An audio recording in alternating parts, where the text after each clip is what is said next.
அருமை தமிழர்களே, சிவகுமாரின் அன்பான வணக்கங்கள். காலையில் எழுந்த உடனே நிறைய பேர் பார்த்துருக்குறீங்களா, அவங்க முதல் நாள் இரவு செல்ஃபோன் பார்த்துட்டு 12 மணி 1 மணி வரைக்கும் பார்த்துட்டு தலைமாட்டிலே வச்சுருப்பாங்க. அட 1 மணி வரைக்கும் தான் பார்த்துட்டு தானே தூங்கி இருக்கிறோமே, அப்படி என்ன கொள்ள போகுது அப்படின்னு கூட இல்லாமல் எழுந்த உடனே செல்ஃபோன் எடுத்து அவசர அவசரம் பார்த்துட்டு இருப்பாங்க. என்ன அப்படின்னு இவருக்கு முதல்வர்கிட்டேருந்து அழைப்பு வருது, பிரதமர்கிட்டேருந்து அழைப்பு வருது. அந்த பழக்கம் நம்மை அப்படி ஆட்கொண்டு விட்டது.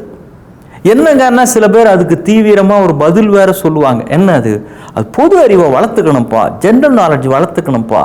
என்ன காலையில் எழுந்த உடனே வா, அப்படி என்ன ஜென்ரல் நாலேஜ் இவர் வளர்த்துக்கலன்னு பேரு இழப்பு ஏற்பட்டுட போகுது. அது ஒரு பழக்கமாக மாறிவிட்டது.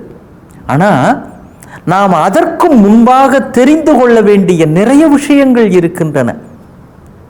ஒன்ன சுத்தி பாருடா சின்னராசான்னு ஒரு மனதில் உறுதி வேண்டும் திரைப்படத்தில் ஒரு பாடல் உண்டு. நம்மை சுற்றி இருக்கிறவர்கள் யார் யார் அப்படின்னு. என்னுடைய நண்பர் அமெரிக்காவிலே இருக்கிறார். அவருடைய பிள்ளை படிக்கிற பள்ளியிலே ஒரு தேர்வு வைத்திருக்கிறார்கள்.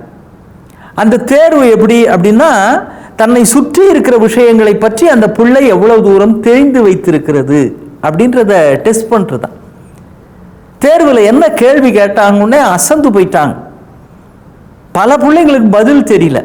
ஆனால் என்னோட பொண்ணு அதுக்கு சரியாக பதில் எழுதினா சார், அந்த பிரின்சிபால் கூப்பிட்டு கை கொடுத்து பாராட்டியிருக்கிறார் அப்படின்னு.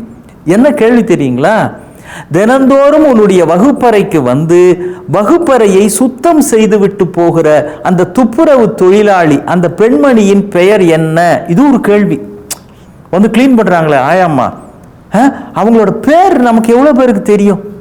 நம்ம ஒரு அலுவலகத்தில் வேலை செய்கிறோம் அப்படின்னா ஹவுஸ் கீப்பிங் டிபார்ட்மெண்ட் அப்படின்னு ஒன்று இருக்கும். அவங்க தான் காலையில் நமக்கு முந்தைய ஒரு அரை மணி நேரம் முன்னாலே வந்து நம்ம ரூம் எல்லாம் பெருக்கி சுத்தம் பண்ணி மாப் பண்ணி, அப்புறம் அந்த ரூமில் ஸ்ப்ரே எல்லாம் செஞ்சு, குழாயில் டேப்பில் தண்ணி ஒழுங்காக வருதா, பாத்ரூமில் டேப்லாம் ஒழுங்காக இருக்கா, லாக்லாம் ஒழுங்காக இருக்கா, வேணும்னா அதை செக் பண்ணுறது. இதை மேலதிகாரி உயரதிகாரி வந்து தான் பண்ணணும்னு இல்லை, அவங்களே வந்து அதை அன்றாடம் அதை செய்கிறார்களா அதை பார்க்குறதுக்கு ஒரு அதிகாரி இருப்பாங்க. அந்த அவர்கள் செய்த அந்த தூய்மையின் காரணமாக ஒரு சுகாதாரமான இடத்திலே நாம் அமர்கிறோம். நான் இப்போ கேட்குறேன், நம்ம வேலை செய்கிற இடத்தில் நமக்கு இதையெல்லாம் செய்கிற அந்த துப்புரவு தொழிலாளிகள், கடைநிலை ஊழியர்கள், அதில் எவ்வளோ பேருடைய பேர் நமக்கு தெரியுங்க? கொஞ்சம் யோசிப்புமே. பேர் எதுக்காக தெரியணும்னு கேட்குறீங்களா? ஏங்க, எதோ திரைப்படங்களில் வருகிற நடிகர்கள் யாரு, நடிகைகள் யாரு, எதையோ தெரிஞ்சு வச்சுக்கிறோம். ஆனால் நமக்கு ஒரு உதவி செஞ்சிருக்கிறாங்களே, அவங்கள பற்றி தெரிஞ்சுக்க வேணாமா?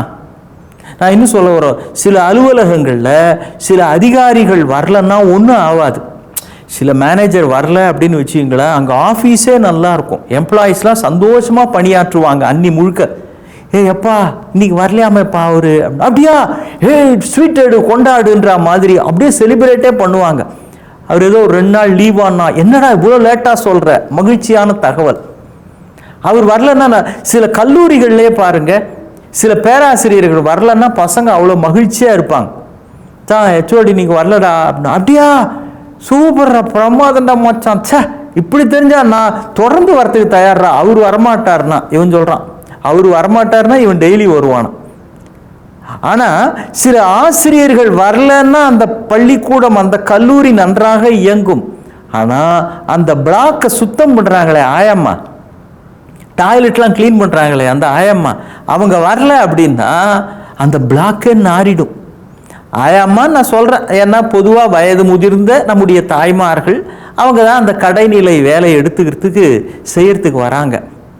இவர்களை பற்றி நாம் அக்கறைப்படுகிறோமா? நம் பிள்ளைகளுக்கு அந்த அக்கறை நமக்கு இருக்கிறதா, உருவாக்கி இருக்கிறோமா? இதை டெஸ்ட் பண்ணுறாங்களா? ஏன்னா நம்மை சுற்றி இருக்கிற மனிதர்களால் தான் நாம் நன்றாக இருக்கிறோம். நம்ம கொண்டு வந்து விடுற ஒரு ஒரு ஓட்டுநர், நமக்கு உணவு பரிமாறுகிற அந்த பரிசாரகர், அதை தயார் செய்து அனுப்புகிறவர், நாம் பயன்படுத்துகிற கழிவறைகளை நமக்கு தூய்மை செய்து தருகிறவர், இவர்களெல்லாம் நன்றாக இருக்கிறார்களா என்கிற அக்கறை தான் நாம் நல்லபடி மனிதனாக ஆகியிருக்கிறோன்றதுக்கான அடையாளம் இல்லைங்களா? ஒரு உணவகத்துக்கு போயிருக்கிறாரு என்னுடைய நண்பர். அங்கே ஒரு பையன், அவர் அமெரிக்காவில் இருக்கிறார். அவர் சொல்கிறார் பாருங்க, அங்கே ஒரு பையன் அந்த சர்வ் பண்ணுறாங்க இல்லைங்களா, அவங்க அங்கிருந்து என்ன வேணும்னு கேட்குறாங்க. ஐஸ்கிரீம் இருக்கான்னு அந்த பையன் கேட்டிருக்கிறான்.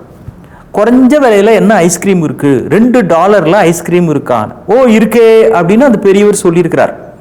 இவன் பேக்கெட்டில் கை விட்டு எண்ணி பார்க்குறான், கரெக்டாக $2 தான் இருக்குது. இவன் $1.50 இருக்குதான்னு கேட்டானா. இருக்குப்பா அப்படின்னு கொண்டு வந்து வச்சிருக்கிறார். இவன் சாப்பிட்டு அப்புறம் என்ன பண்ணியிருக்கிறான், ஐஸ்கிரீம் சாப்பிட்ட பிறகு மீதி ஒரு $1/2 அவருக்கு டிப்ஸாக வச்சிருக்கிறான். ஏன்னா இவங்கிட்ட பேக்கெட்ல இருந்து எடுத்து எண்ணி பார்த்துருக்கிறானா, கரெக்டாக $2 தான் இருக்கு. ஏதோ அவசரத்தில் புறப்பட்டான் அன்னைக்கு. பாக்கெட் மணி அவ்வளோதானா என்னன்னு தெரியல. இந்த காலத்து பிள்ளைங்க பாக்கெட் மணியெல்லாம் எதிர்பார்க்கறதும் இல்லை. அவன் ஆட் ஆன் கார்டே வச்சிருக்கிறான், சொந்தமாக கிரெடிட் கார்டு டெபிட் கார்டெலாம் வச்சிருக்கிறான். அந்த பையன் அன்றைக்கி என்னவோ பேக்கெட்டில் $2 தான். அவன் ஐஸ்கிரீம் சாப்பிடணும்னு மட்டும் நினைக்காம ஒரு $1/2 டிப்ஸாக தரணும்னு நினச்சிருக்கிறான் பாருங்க. அதனால் தான் சாப்பிட வேண்டிய ஐஸ்கிரீமை கூட $1.50 இருக்கிற மாதிரியானதாக ஆர்டர் பண்ணி சாப்பிட்டான்னா, தான் சாப்பிடுவது மட்டுமல்ல, அவருக்கு தன்னுடைய அந்த சேவைக்கு தன் அன்பளிப்பாக ஒரு தொகை தர வேண்டும் என்று அந்த பிள்ளை மனதிலே ஒரு அன்பான எண்ணம் உழைத்திருக்கிறதே. அப்படிப்பட்டவர்களாக நம்முடைய பிள்ளைகளை வளர்க்க வேண்டாமா? கடைநிலை ஊழியர்கள் அவர்கள் செய்கிற தொழிலால் பதவியால் கடைநிலையே தவிர அவர்கள் கடைநிலையை சேர்ந்தவர்கள் இல்லை. பல அலுவலகங்கள் அப்படிதான். மேலதிகாரின்னா அவரே ஏதோ கடவுள் அம்சம் மாதிரி நினச்சிக்குவார்.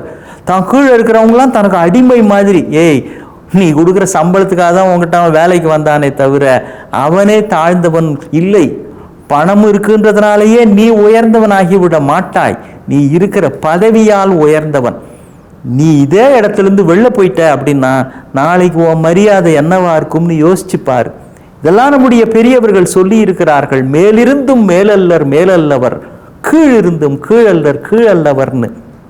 என்றென்றைக்கும் ஒரு ஐஸ்கிரீம் தான் சாப்பிடுகிற பொழுது ஒரு அன்பளிப்பு தருவதன் மூலமாக குளிர்ந்த ஐஸ்கிரீம் மாதிரி அவர் உள்ளத்தை குளிர்விக்க வேண்டும் என்று அந்த ஒரு பிள்ளை நினைத்ததே, அந்த பிள்ளை குணம், அந்த வெள்ளை மனம் நமக்கு இருக்கிறதா என்று கொஞ்சம் உள்ளுக்குள் பார்ப்போமா? மீண்டும் சந்திப்போம். வணக்கம்.